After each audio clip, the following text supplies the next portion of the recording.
नमस्कार. वृत्तवाणीमध्ये मी मीनाक्षी जावळे आपले सहर्ष स्वागत करते. ऐकूयात आजच्या ठळक बातम्या. ट्रम्प यांचा पुढाकार आणि इराण अमेरिका शस्त्रसंधीचे भारताकडून स्वागत. इराण इस्रायलमधील वाढता तणाव. भारताच्या परराष्ट्र मंत्रालयाकडून सर्व भारतीयांना इराणमधून बाहेर पडण्याचे आवाहन. RBI कडून दिलासा. रेपो दर स्थिर.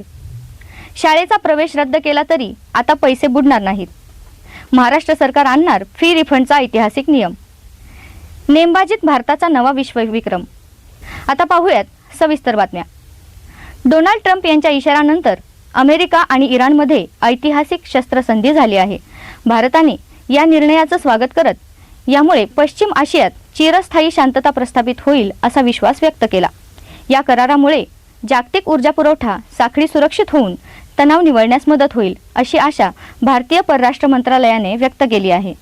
या मुसद्देगिरीमुळे कच्च्या तेलाचे दरात घसरण झाल्याने जागतिक अर्थव्यवस्थेला मोठा दिलासा मिळाला असून भारताने संवादाच्या या मार्गाचं कौतुक केलेलं आहे.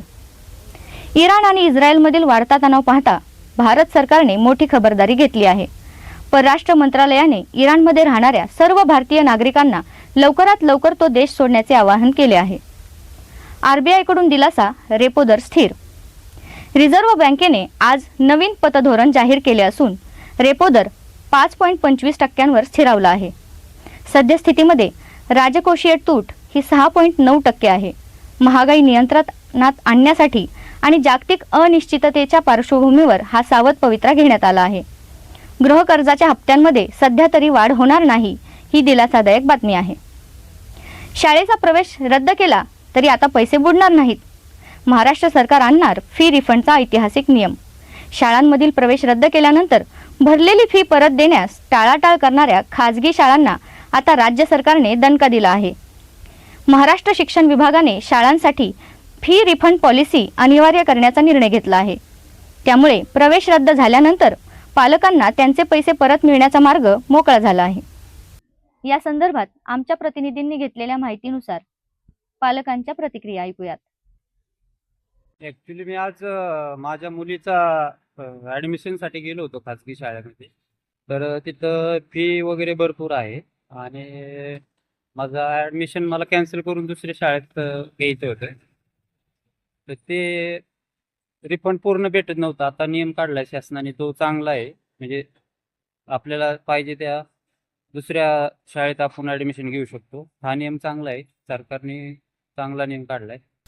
आजच्या व्यापारी सत्रात भारतीय शेअर बाजारात मोठी उसंडी. जागतिक पातळीवरील तणाव कमी झाल्यामुळे आज सेन्सेक्स आणि निफ्टीने सुमारे 4% ऐतिहासिक झेप घेतली आहे. सेन्सेक्स तब्बल 2900हून अधिक अंकांनी वधारला असून तो 77,500च्या पार पोहोचला आहे. तर निफ्टीने 24,000चा टप्पा गाठला आहे. दुसरीकडे भारतासाठी दिलासादायक बातमी म्हणजे आंतरराष्ट्रीय बाजारात कच्च्या तेलाच्या किमतीत जवळपास 13 ते 15% मोठी घसरण झाली असून दर $100 खाली म्हणजे $94 प्रति बॅरलवर आले आहेत. हॉर्मुझची सामुद्रधुनी पुन्हा खुली होण्याच्या संकेतांमुळे तेल कंपन्यांच्या शेअर्समध्येही मोठी तेजी पाहायला मिळत आहे.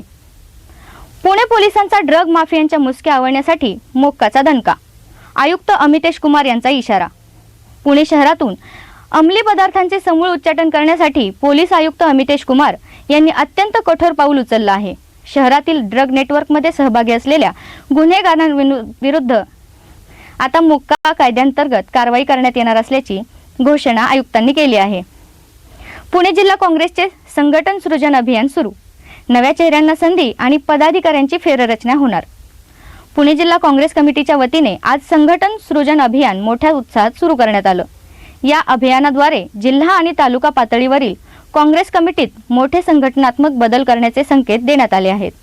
पत्रकार परिषदेत बोलताना आमदार सतेज पाटील यांनी स्पष्ट केलं की अभियानाचा मुख्य उद्देश निष्ठावान आणि कार्यक्षम कार्यकर्त्यांना संधी देणे हा आहे.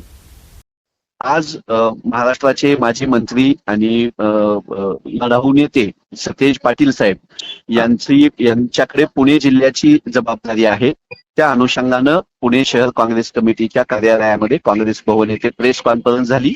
पुणे शहराशी संबंधित पुणे जिल्हाध्यक्ष निवड असेल, पुण्यामध्ये संघटन बांधणी असेल, येत्या निवडणुकांमध्ये सामोरे जाण्यासाठीची तयारी असेल, या सगळ्याच्या अनुषंगानं काँग्रेस कार्यकर्त्यांची मतं जाणून घेणं, पदाधिकाऱ्यांची, नेत्यांची मतं जाणून घेण्यासाठी आज सतेज पाटील साहेब पुण्यामध्ये होते. काँग्रेसच्या ज्येष्ठ नेत्या आणि माजी केंद्रीय मंत्री मोहसिना किडवई यांचे आज निधन झाले. त्या 94 वर्षांच्या होत्या. मोहसिना किडवई या भारतीय राजकारणातली एक अत्यंत संयमी नेतृत्व म्हणून ओळखले जात असत. इंदिरा गांधी आणि राजीव गांधी यांच्या मंत्रिमंडळात त्यांनी केंद्रीय मंत्री म्हणून महत्त्वाच्या जबाबदाऱ्या पार पाडल्या होत्या.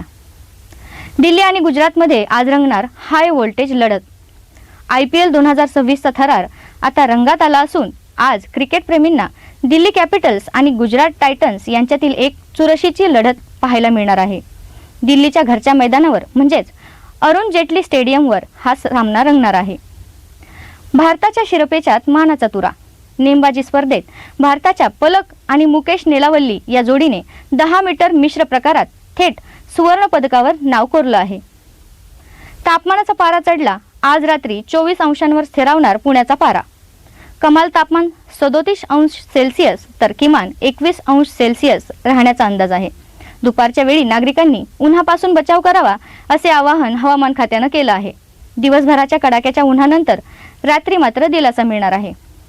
यानंतर ऐकूयात विशेष भाग. नमस्कार श्रोत्यांनो, आजचा दिवस भारताच्या इतिहासात खूप महत्त्वाचा आहे. आजच्याच दिवशी 8 एप्रिल 1857 रोजी मंगल पांडे या शूर सैनिकाला फाशी देण्यात आली होती. 1857 साली देशावर इंग्रजांचं राज्य होतं.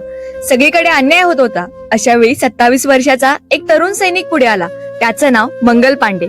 29 मार्च 1857 कुठे तर बराकपूर छावणीत.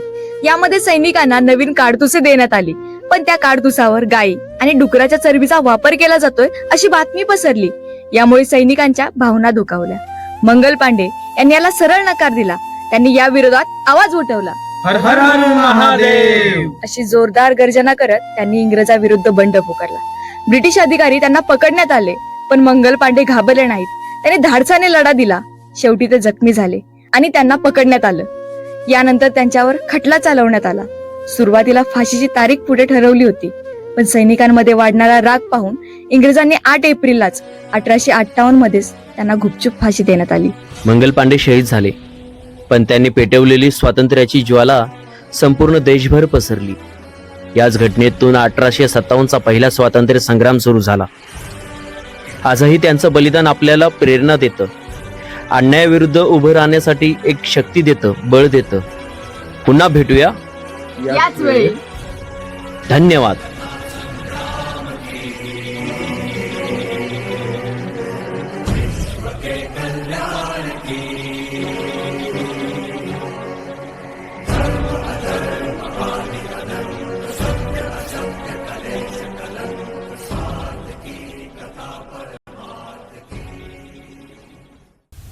तर हे होते थोर क्रांतिकारक मंगल पांडे, ज्यांच्या बलिदानाने भारतीय स्वातंत्र्य लढ्याला एक नवी दिशा मिळाली.